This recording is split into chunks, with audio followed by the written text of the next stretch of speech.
तर मित्रांनो, आज आपण या व्हिडिओमध्ये चौथीच्या परिसर अभ्यास भाग 2 या विषयातील पाठ 2 संतांची कामगिरी हा अभ्यासणार आहोत. तर महाराष्ट्रात श्री चक्रधर स्वामी, संत नामदेव, संत ज्ञानेश्वर, संत चोखामेळा या संतांपासून सुरू झालेली परंपरा समाजाच्या विविध स्तरांमधून आलेल्या संतांनी पुढे चालवली.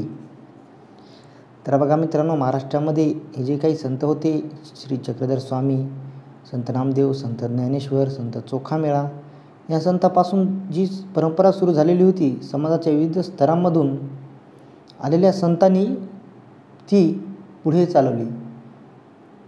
तर या संत मंडळीमध्ये होते संत गोरोबा, संत सावतामाळी, संत नरहरी, संत एकनाथ, संत शेख महम्मद, संत तुकाराम, संत निळोबा इत्यादी संतांचा यामध्ये अंतर्भाव होता. त्याचप्रमाणे संत जनाबाई, संत सोयराबाई, संत निर्मळाबाई, संत मुक्ताबाई, संत कानोपात्रा आणि संत बहिणाबाई शिवूरकर यांचाही यामध्ये अंतर्भाव होतो. त्यांनी लोकांना दया, अहिंसा, परोपकार, सेवा, समता, बंधुभाव इत्यादी गुणांची शिकवण दिली. कोणी लहान नाही, कोणी मोठा नाही, सगळे सारखे अशी समतेची भावना संतांनी लोकांच्या मनात निर्माण केली. तसेच महाराष्ट्रात समर्थ रामदासांनी आपले कार्य केले. तर आता बघूयात आपण श्री चक्रधर स्वामी यांच्याविषयी माहिती. तर मित्रांनो, श्री चक्रधर स्वामी मूळ हे गुजरातमधील एक राजपुत्र होते. एका राजाचे पुत्र होते. वैराग्यवृत्ती धारण करून ते महाराष्ट्रात आले. महाराष्ट्रामध्ये आले आणि येथे भ्रमण करत असता त्यांनी समतेचा उपदेश केला. काय केलं तर समतेचा उपदेश द्यायला सुरुवात केला. त्यांना स्त्री पुरुष जातीपाती भेदभाव हे मान्य नव्हते. त्यामुळे त्यांना अनेक स्त्री पुरुष अनुयायी मिळाले. त्यांनी स्थापन केलेल्या पंथास महानुभाव पंथ असे म्हणतात. त्यांनी एक पंथ स्थापन केला आणि त्या पंथास नाव दिले महानुभाव पंथ.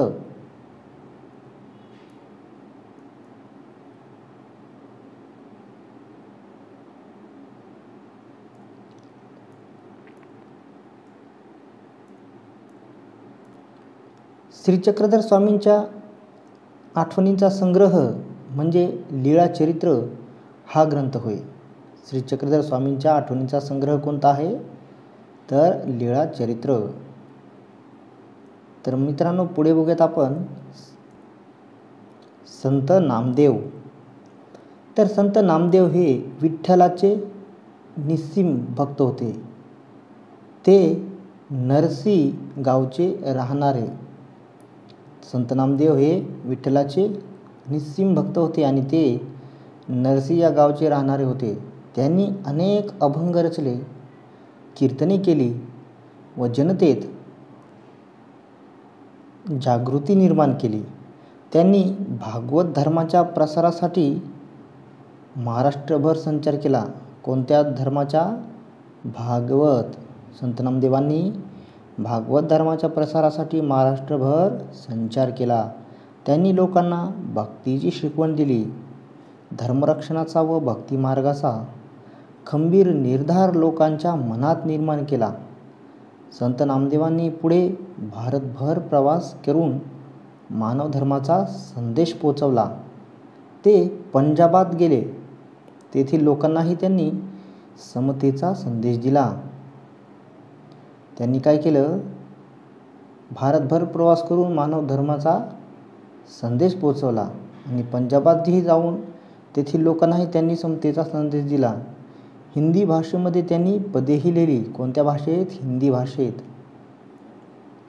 हिंदी भाषेमध्ये त्यांनी पदे लिहिली. त्यांची काही पदे आजही शीख लोकांच्या गुरु ग्रंथ साहिब या धर्मग्रंथात समाविष्ट आहेत. महाराष्ट्रात तर त्यांचे अभंग घराघरातून मोठ्या भक्तीने गायले जात असतात.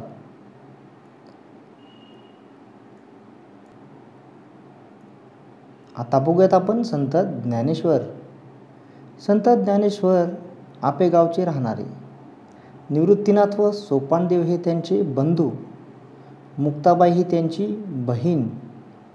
त्यावेळचे कर्मठ लोक या मुलांना संन्याशाची मुले म्हणून नावे ठेवत. त्याचे कारण होते असे की त्यांच्या वडिलांनी संन्यास घेतलेला होता म्हणून आणि घर सोडले होते. पण पुढे गुरुच्या आज्ञेवरून ते परत घरी आले होते आणि संसार करू लागले होते. पुढे त्यांना ही 4 मुले झाली. हे त्यावेळच्या कर्मठ लोकांना मान्य नव्हते. लोकांनी त्यांना वाळीत टाकून दिले. लोक त्या मुलांचा छळ करत होते. ज्ञानेश्वर एकदा भिक्षेची झोळी घेऊन गावात गेले, पण कोणी त्यांना भिक्षा घातली नाही.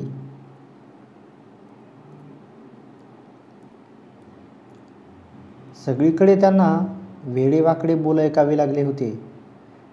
त्यामुळे त्यांच्या बालमनाला खूप दुःख झाले. ते आपल्या झोपडीत आले. झोपडीचे दार बंद करून आत दुःख करत बसले होते. इतक्यात तेथे मुक्ता आली. गवताच्या ताटीवर टिचक्या मारत ती ज्ञानेश्वरांना म्हणाली, ताटी उघडा ज्ञानेश्वरा. अहो, आपण दुखी कष्टी होऊन कसे चालेल? जगाचे कल्याण कोण करील? बहिणीच्या या उपदेशाने ज्ञानेश्वरांना हुरूप आला. दुःख विसरून ते कामाला लागले. ठिकठिकाणी गोरगरिबांचा, मागासलेल्या लोकांचा धर्माच्या नावाखाली छळ होत होता. तेव्हा ज्ञानेश्वरांनी लोकांना कळकळीचा उपदेश केला. तर त्यांनी काय उपदेश केला? त्यांनी उपदेश केला, ईश्वरावर श्रद्धा ठेवा, सगळ्यांशी समतेने वागा, दुःखी माणसांना मदत करा, त्यांचे दुःख नाहीसे करा. त्यांचा उपदेश गेली 700 वर्ष महाराष्ट्राच्या कानाकोपऱ्यात एकसारखा घुमत आहे. त्या काळात धर्माचे ज्ञान संस्कृत ग्रंथामध्ये बंदिस्त झाले होते. ज्ञानेश्वरांच्या काळात काय झालं होतं, तर जे काही धर्माचे ज्ञान आहे ते संस्कृत या ग्रंथामध्ये बंदिस्त झालेले होते. सर्वसामान्य लोकांची बोलण्याची व व्यवहाराची भाषा मात्र मराठी होती. ज्ञानेश्वरांनी मराठी भाषेतून ज्ञानेश्वरी हा फार मोठा ग्रंथ लिहिला. धर्माच्या ज्ञानाचे भांडार त्यांनी लोकांना खुले करून दिले. लोकांना बंधुभावाची शिकवण दिली. ज्ञानेश्वरांनी तरुण वयातच पुण्याजवळ आळंदी येथे जिवंत समाधी घेतली. तर बघा, तर ज्ञानेश्वरांच्या काळात काय होतं, जे काही धर्माचे ज्ञान होते ते संस्कृत या ग्रंथामध्ये होते आणि त्या ग्रंथामध्ये ते एक प्रकारे बंदिस्त झालेले होते. सर्वसामान्य लोकांची बोलण्याची व व्यवहाराची भाषा मात्र मराठी होती. तर त्यामुळे त्यांनी काय केलं, मराठी भाषेतून ज्ञानेश्वरी हा फार मोठा ग्रंथ लिहिला आणि धर्माच्या ज्ञानाचे भांडार त्यांनी लोकांनाच खुले करून दिले. मराठी भाषा सर्वांना येत होती, संस्कृत काय सर्वांना येत नव्हती. त्यामुळे त्यांनी मराठी भाषेतूनच हा ज्ञानेश्वरी ग्रंथ लिहून लोकांना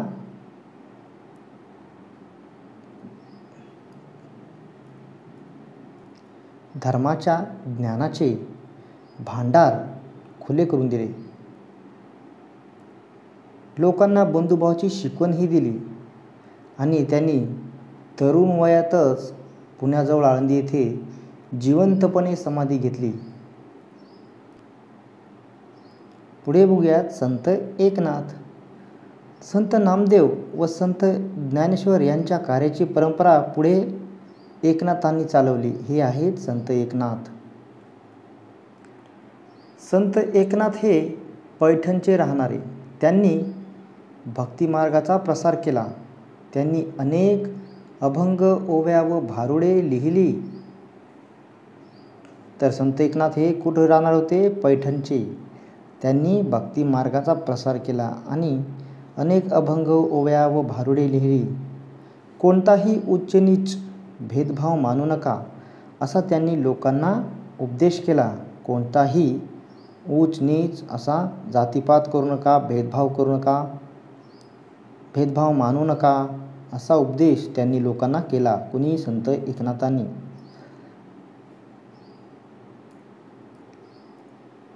भक्तीचा मोठेपणा त्यांनी लोकांना पटवला. गोरगरिबांना, मागासलेल्या लोकांना त्यांनी जवळ केले. इतकेच नाही तर मुक्या प्राण्यांवर देखील त्यांनी दया केली. प्राणीमात्रांवर दया करा असा लोकांनाही उपदेश केला. संत एकनाथ जसे बोलत तसे ते वागत असत. संत एकनाथ हे जसे बोलत तसे वागत असत. एके दिवशी ते गोदावरी नदीच्या स्नानाला निघाले होते. दुपारची वेळ होती. ऊन रखरखत होते. वाळवंट तापलेले होते आणि त्या तापलेल्या वाळवंटावर एक पोरके पोर रडत बसले होते आणि त्याच्या कारणावर त्याच्या रडण्याचा आवाज एकनाथांच्या कानी आला आणि त्यांनी त्याचे आईबाप जवळ आहेत का यासाठी इकडे तिकडे पाहिले.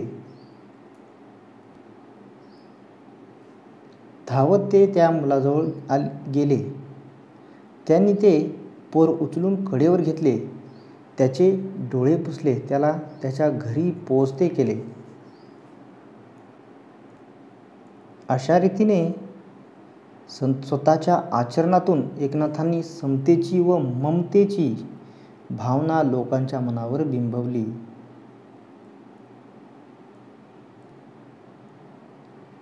संत तुकाराम. शिवाजी महाराजांच्या काळात तुकाराम व रामदास हे संत होऊन गेले. संत तुकाराम हे पुण्याजवळील देहू गावचे राहणारे. संत तुकाराम हे पुण्याजवळील देहू या गावचे राहणारे. त्यांच्या घरी शेतीभाती होती. त्यांचे किराणा मालाचे दुकानही होते आणि त्यांचे वाडवडील अडल्यानडल्यांना कर्ज देत. पण तुकारामांनी आपल्या वाटणीची कर्जखते इंद्रायणी नदीमध्ये बुडवली आणि अनेकांना कर्जमुक्त केले. जवळच्या डोंगरावर जाऊन ते विठ्ठलाचे भजन करत. आषाढी कार्तिकीला पंढरीला जात. कीर्तन करत, अभंग रचत आणि ते अभंग लोकांना म्हणून दाखवत. हजारो लोक त्यांच्या कीर्तनाला येत. शिवरायसुद्धा त्यांच्या कीर्तनाला जात असत. संत तुकाराम लोकांना दया, क्षमा, शांती यांची शिकवण देत. समतेचा उपदेश करत.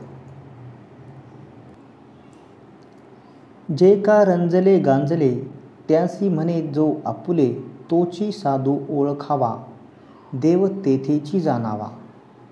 हा संदेश त्यांनी लोकांच्या मनावर बिंबवला. लोकांच्या मनात विचार जागे केले. तर तुकारामांनी काय केलं? जे का रंजले गांजले त्यासी म्हणे जो आपुले तोची साधू ओळखावा देव तेथेची जाणावा. हा जो संदेश आहे तो त्यांनी लोकांच्या मनावर बिंबवला.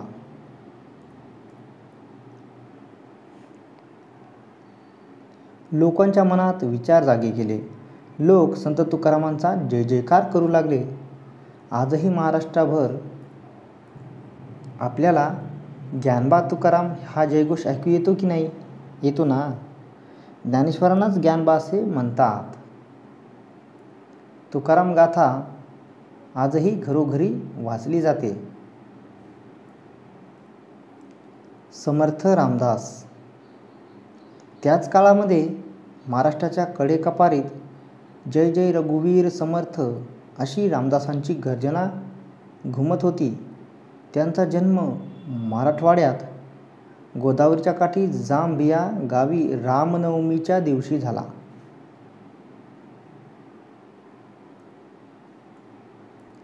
समर्थ रामदासांचा जन्म मराठवाड्यात गोदावरीच्या काठी जे जांबगाव आहे त्या जांबगावी रामनवमीच्या दिवशी, रामनवमी या सणाच्या दिवशी झाला. रामदासांचे जे खरे नाव होते, म्हणजे जे मूळ नाव होते ते होते नारायण, पण ते स्वतःला रामाचा दास म्हणू लागले. पण ते काय म्हणू लागले स्वतःला? रामाचा दास. दासबोध या त्यांच्या ग्रंथातून त्यांनी लोकांना मोलाचा उपदेश केला. रामदासांनी दासबोध हा ग्रंथ लिहून लोकांना मोलाचा उपदेश केला. तसेच त्यांच्या मनाच्या श्लोकांतून त्यांनी लोकांना सद्विचार, सद्वर्तन यांची शिकवण दिली. बलोपासनेसाठी त्यांनी ठिकठिकाणी हनुमानाची मंदिरे उभारली. लोकांना शक्तीची उपासना करण्यास शिकवले. सामर्थ्य आहे चळवळीचे, जो करील तयाचे हा संदेश त्यांनी लोकांना दिला.